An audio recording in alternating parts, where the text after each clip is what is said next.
this morning and just looked up along the coast on the Google Maps and found a tiny little fishing village on the coastline, and one of the pictures that came up, hello,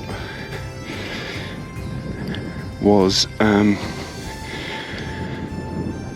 something called the Fiddle Rock, which sounded interesting, and hopefully the camera can see it just now, because that's it straight ahead of us. Anyway, Sally and myself are going to have a picnic.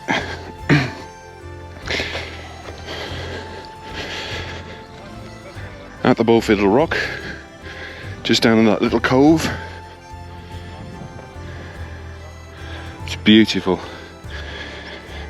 I'll see how brave I feel in a minute, but there's quite a keen coastal breeze. If the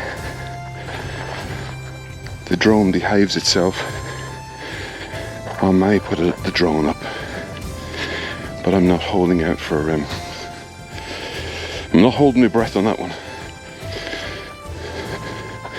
Sally's already made her way down. I've been down here once, and I forgot the gas canister for making the coffee, so I had to climb the hill again. But I had also left this camera stuck to the top of the car, so I'm glad I retrieved it. So hopefully Sally, there she is. Fantastic. And a very woofy dog as well.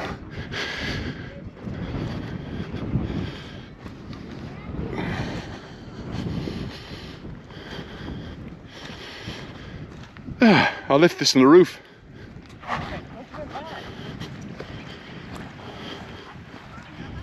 And there we have it. That's kind of what we came here to see. The Fiddle Rock. It's lovely. I can't remember the name of the village. I shall hopefully find it on Google and I'll put it on the screen. But quite a nice place to have a picnic.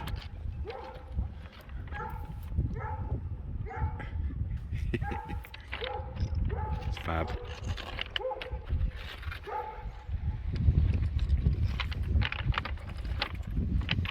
Go a bit closer. How magnificent is that? Slightly paranoid of dropping my phone. I know it's just a rocky outcrop, but it's a very picturesque one.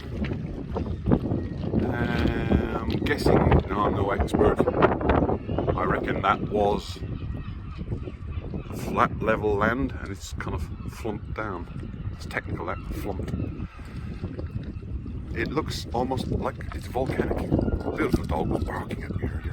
She really was. It's probably beautiful. If you can't hear me, sorry. It's breezy.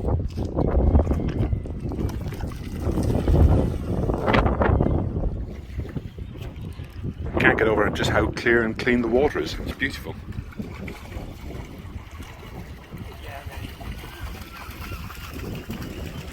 Just spotted two cormorants having a dry and a preen on the left hand side of the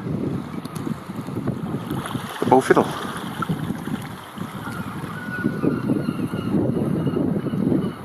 Unfortunately now I do have a bit of a walk, a rocky walk, back to where my coffee is. Right, we really do have to push on.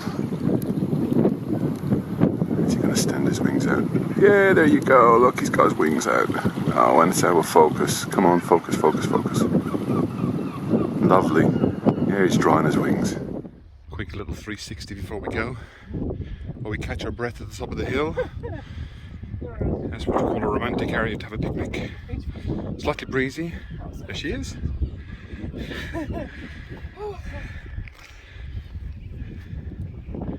Right, to the car. Okay, just to give you a bit of an idea of where we were. So the Fiddle Rock is there, just in the middle of the screen. We'd come along the A98, past Elgin, back down to turn the page. No, there isn't a place called Turn the Page, don't worry. Inverness, which was there. We were up here, over the bridge, and onto the Black Isle, and Glen is just there. So 71 miles, and most of the journey was taken on single track roads. Very, very few dual carriageways in Scotland, which makes getting around a little bit slower. But give yourself time and all will be well. Into a drink of such complexity and character, revered as a cultural icon around the globe and celebrated in song and literature for centuries. Perhaps we can't comprehend it all. A little mystery. Well, we made it. It was a bit of a dash from our romantic picnic, and now we're on the distillery tour. Even if you don't touch the rails, so if you do need to touch the rails, do it. I'm going to be wiping them anyway. But yeah, COVID. So yeah, we'll get started. So my name's David. Welcome. Have you been to distilleries before? No. Once or twice. Cool. So what we use is just a liquid distiller's yeast that we get a specific strain that we want, and we just get it. You know, lorry drive up here and they give us like 30,000 litres at a time or something ridiculous. Because we use so much yeast here. Some distilleries, if they're a bit smaller, would culture their, keep their own culture going and have that. But we make so much here, it would be a lot of extra work. So we just get the liquid distiller's yeast, but it basically just helps this progress, part of our process go forward. So. 3 ingredients, and now a little bit of confusing stuff. We have all these flavours, so if you were to taste our whiskey at the end, you will pick out flavours that are similar to these. They're not going to be exactly this flavour. It might be caramel that you get, it might be kind of banana kind of flavours, or you might get chocolate. Some people get chocolate, but these flavours don't exist. In real life, I guess we don't add in bits of toffee or bits of fruit. These flavours are natural flavours that we pull through our process. And every distillery is still using barley water and yeast like us, but they will get a completely different flavour profile than us. And it's because they're doing the same processes as us, but they'll do something shorter or longer than us, or they'll use a different temperature than us, or they'll use a different material. Spoilers, these two materials are from, these are our cask flavours that we get. So we're getting these flavours from the wood that have previously been used for other things. But these other 4 flavours come through our processes and can change from distillery to distillery, even though we're using the same processes. Happy enough so far? Yes. Oh, yeah. Cool. Everything has been added, right? We've done it all. You might notice these guys, if you've been to a distillery before or you've been near distilleries, you might have seen them from the road. These are relics, basically, of our old maltings that we had here. Back in the early days of distilling, when these distilleries first opened, most of the distilleries would have had their own on-site maltings that they would do the germination and the drying of the grain. A lot of them have been lost over the years because they were floor maltings. They are very, very labour intensive. Our maltings would come all the way up here where we're standing, and they would go all the way down there where that still house is right now. They would all have these chimneys at the top. These were to allow all the smoke to get out, but to stop the rain from getting in. Because we would germinate the grain on a stone floor, and then you would set fires underneath that floor, and you would dry out the grain on that same floor, and you would turn over by hand every day. Have you seen a whiskey Monkey Shoulder in the shop? It's a blended whiskey, Monkey Shoulder. Yeah, that is the name of this ailment that all these workers used to get. Oh wow! Kind of hunched over like that, they get a really bad shoulder. Monkey Shoulder, so yeah. Again, this is kind of a reminder of what was here. It's a kind of mark of history.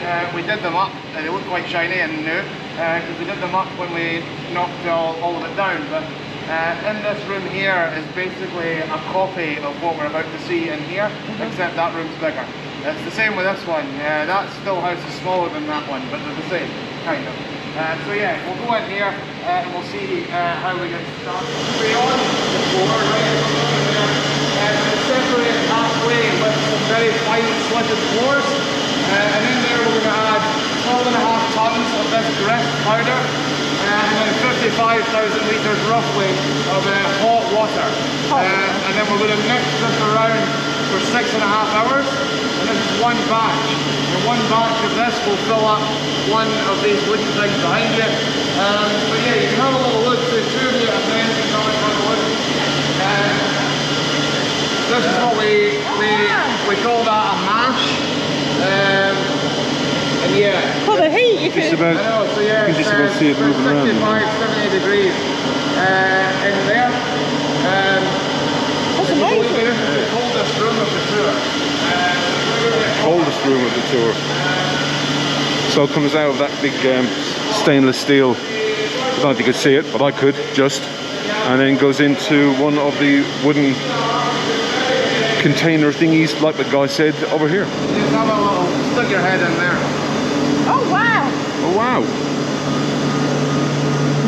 Get Bubbling. that smell, that kind of scent Yeah. off it as well. It might be quite a young batch still, but I'm not going to smell at all, but no.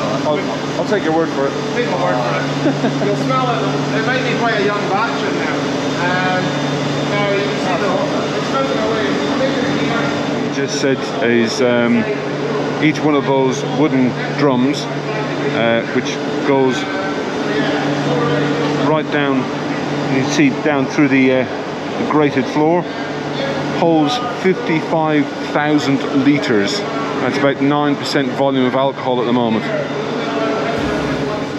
Because of the risk of fire, the Angels share, in the next room, we weren't allowed to take any photographs. While standing at the door, however, we were allowed to take this one photograph. These stills are unique to Singletons. The next photograph shows all of the different shaped stills throughout Scotland. David explained that the storeroom actually holds other whisky from other distilleries, not just Singletons, and then that way, if there is a fire, all of the whisky from that distillery won't be destroyed. I obviously couldn't sample the whisky at Glen, so I had some when I got back to our accommodation, and rather nice it was too. Hopefully you have enjoyed this one. If you have, please leave a thumbs up. If not, a thumbs down. Don't forget to ding dong the notification bell, and that way you will never ever ever miss another episode here on The Mad Leprechaun. Until next time people, look after yourself, take care, and we'll speak to you soon. Bye bye for now.